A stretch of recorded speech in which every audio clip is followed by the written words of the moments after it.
तो lectin pathway में क्या है? लेक्टिन जो है वो एक तरीके का कार्बोहाइड्रेट है और मैनोज बाइंडिंग लेक्टिन्स प्रेजेंट होते हैं बहुत सारे माइक्रो ऑर्गेनिज्म के सरफेस के ऊपर। कुछ यूकैरियोटिक सरफेसेस पर भी ये मौजूद होते हैं जो कि स्ट्रक्चरली वेरी मच सिमिलर है C1Q के, और इसके साथ दो सेरीन प्रोटीएज बाइंड अगर हो जाए, इसमें एसोसिएट हो जाए अगर इसमें, तो वो रिजेंबल करेंगे C1R और C1S के। तो ये तीनों मिलके C1 कॉम्प्लेक्स बना देते हैं।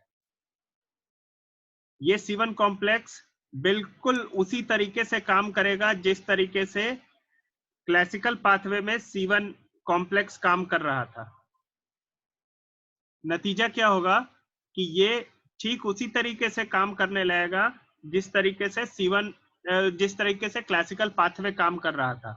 तो ये क्या काम करेगा? ये इसके लिए दो सबस्ट्रेट मिलेंगे, C1-4 और C1-2 को ये हाइड्रोलाइज करेगा, C1-2 को हाइड्रोलाइज करेगा C1-2A और C1-2B में, C4 को हाइड्रोलाइज करेगा C4A और C4B में।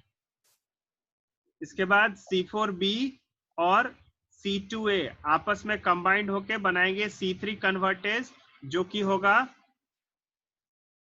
कौन सा होगा?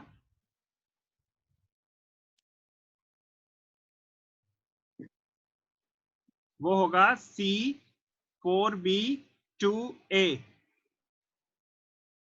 Is it clear? Yes sir. इसके बाद फिर C3 कन्वर्टेज जो है उसके बनने के बाद C3 जो है वो हाइड्रोलाइजेशन का उसका रेट ज्यादा हो जाएगा। जब एनफ अमाउंट ऑफ C3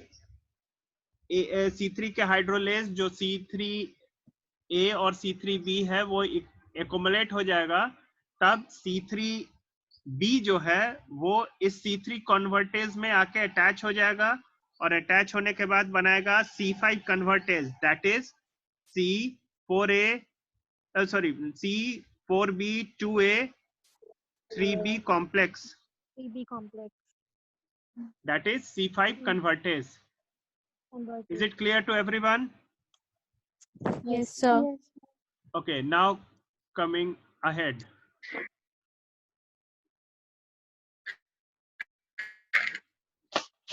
यहाँ पे ध्यान देने वाली बात एक और है कि क्लासिकल पाथवे जो था वो था एंटीजन एंटीबॉडी के इंटरेक्शन के बाद ही एक्टिवेट होता, लेकिन ये लेक्टिन पाथवे जो है ये एंटीजन एंटीबॉडी कॉम्प्लेक्स से इंडिपेंडेंट है।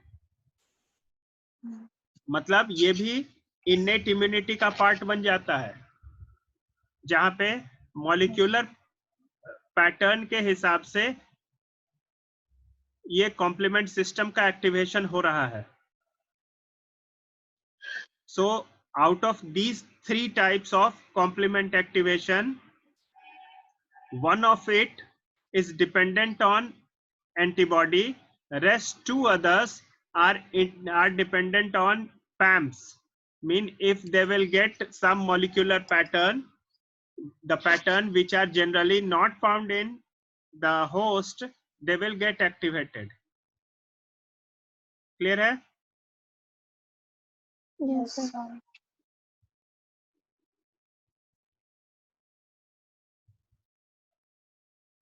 So now further, यहां देखिए ये ऊपर क्लासिकल पाथवे है, सॉरी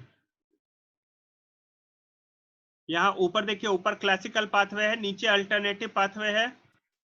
ये दोनों के दोनों जो है एक जगह आकर C3 कन्वर्टेज पर सेम हो जाता है, और C3 कन्वर्टेज से दो अलग अलग तरीके के C5 कन्वर्टेज बनते हैं।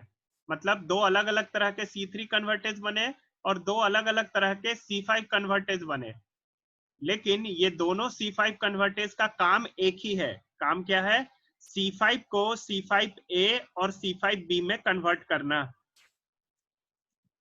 दोनों ही C5 कन्वर्टेज चाहे वो क्लासिकल पाथवे से बना हो, लेक्टिन पाथवे से बना हो या अल्टरनेटिव पाथवे से बना हो, ये सब के सब जो है वो उनका अल्टीमेट काम क्या है? उनका अल्टीमेट काम है C5 को C5A और C5B में कन्वर्ट करना। इसमें से C5A जो है वो फर्दर इंफ्लेमेटरी रेस्पॉन्स को ट्रिगर करेगा, लेकिन C5B जो है वो एक अटैक कॉम्प्लेक्स बनाएगा।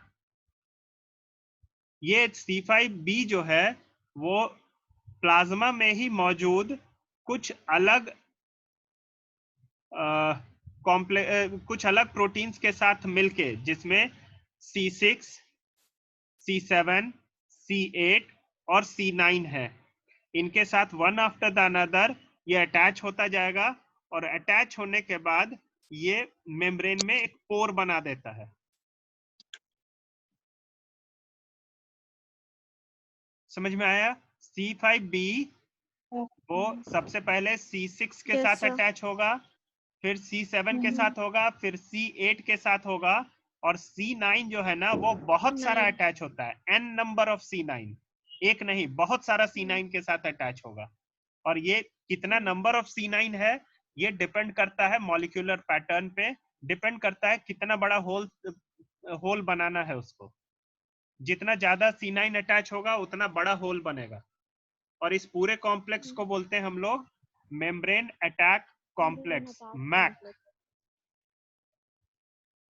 ये देखिए C5B रॉड के जैसा दिख रहा है आपको, देन C6, C7, तो C5B6-7 ये एक औजार की तरह बन गया।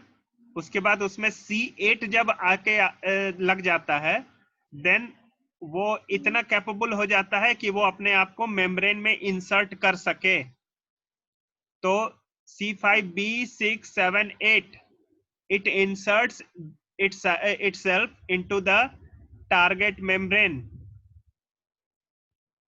और इसके बाद जो है वो 10 एंगस्ट्रम का पोर जो है वो इंड्यूस करता है। इसके बाद ये 10 एंगस्ट्रम का जब पोर बन गया तो उसके बाद उसमें C9 one after the another आके अटैच होता जाता है, और ये ज्यादा से ज्यादा 70 to 100 एंगस्ट्रम का पोर बनाएगा। और ये पोर बनने के बाद क्या होगा? अंदर से जो भी फ्लूइड है वो सब के सब बाहर लीक आउट हो जाएगा। अंदर का जो प्लाज्म, अंदर का जो साइटोप्लाज्म है वो बाहर लीक कर जाएगा, और बाहर का जो भी मॉलिक्यूल है वो सब अंदर भी चला जाएगा, मतलब सेल मर जाएगा। Is it clear? Yes, sir. तो this is membrane attack complex. इसी फिगर को थोड़ा बड़ा करके दिखाएं।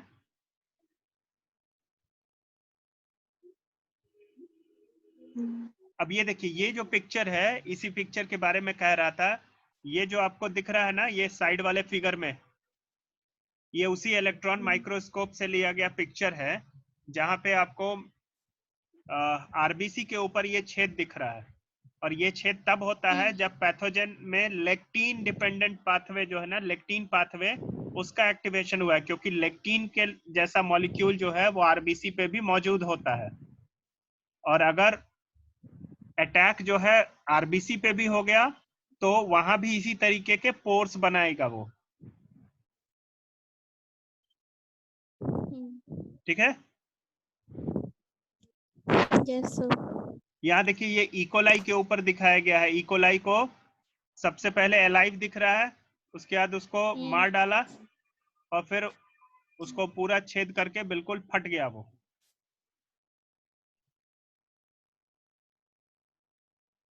अब देखिए, रेगुलेशन आप लोग को पढ़ना नहीं है बेसिकली, लेकिन इसको थोड़ा सा देख लेते हैं। तो ये जो भी है ये बहुत ही स्ट्रिक्ट रेगुलेशन में होना है। अदरवाइज अभी आपको दिखाया कि अपने सेल्फ सेल्स को भी टारगेट कर सकते हैं। तो इनको कंट्रोल करने के लिए जो है ना, स्पेशल कॉम्प्लीमेंट कंट्रोल प्रोटीन्स होते हैं, जिसको रेगुलेशन ऑफ कॉम्प्लीमेंट एक्टिवेशन भी कहते हैं इस प्रोसेस को, जिसमें बहुत ही लाइबल प्रोटीन्स रहते हैं जो तुरंत के तुरंत जो है ये जितना भी कॉम्प्लीमेंट सिस्टम प्रोटीन है ना, ये बना और बन के तुरंत खत्म हो जाता है। नतीजा ये तुरंत खत्म अगर हो गया तो अगर बना और यूटिलाइज नहीं हुआ तो खुद वो इनएक्टिवेट हो जाता है, ये रेगुलेशन ऑफ कॉम्प्लीमेंट एक्टिवेशन के तहत। थोड़ा भी अगर टेम्परेचर का चेंजेस अगर ज्यादा होता है तो ये इनएक्टिवेट हो जाते हैं ये प्रोटीन्स। इन्हीं को इनएक्टिवेशन करने के लिए सीरम को जब यूज करते हैं हम लोग कल्चर के लिए, तो उसको गर्म भी करते हैं।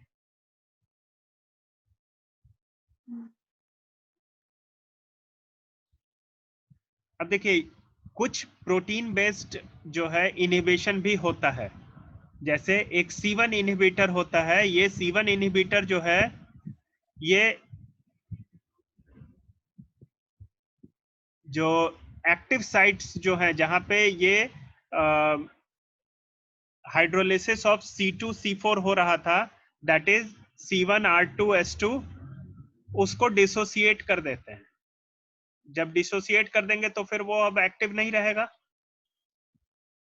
उसी तरीके से association of C4B and C2A, इनको भी ब्लॉक कर दिया जाता है। एक फैक्टर होता है जिसको बोलते हैं फैक्टर 1, कॉम्प्लीमेंट रिसेप्टर टाइप 1 जो है, ये उसको बनने से रोक देता है। इसी तरीके से एक इनहिबिटर जो है वो C4B को ही क्लीव कर देता है। तो अब C4B जब क्लीव हो गया तो फिर वो एक्टिव नहीं रहेगा ताकि C3 कन्वर्टेज बन सके। इसी तरीके से कॉम्प्लीमेंट सिस्टम को इनएक्टिवेट करने के लिए एक फैक्टर होता है H फैक्टर। ये H फैक्टर जो है ये अल्टरनेटिव पाथवे में C3B और फैक्टर जो BB कॉम्प्लेक्स है इसको बनने से रोक देता है। और वहां भी एक इनहिबिटर जो है वो C3B को क्लीव कर देता है। तो ये अलग अलग तरीके के इनहिबिशन होते हैं जिससे कि कॉम्प्लीमेंट सिस्टम जो है वो रेगुलेटेड रहता है।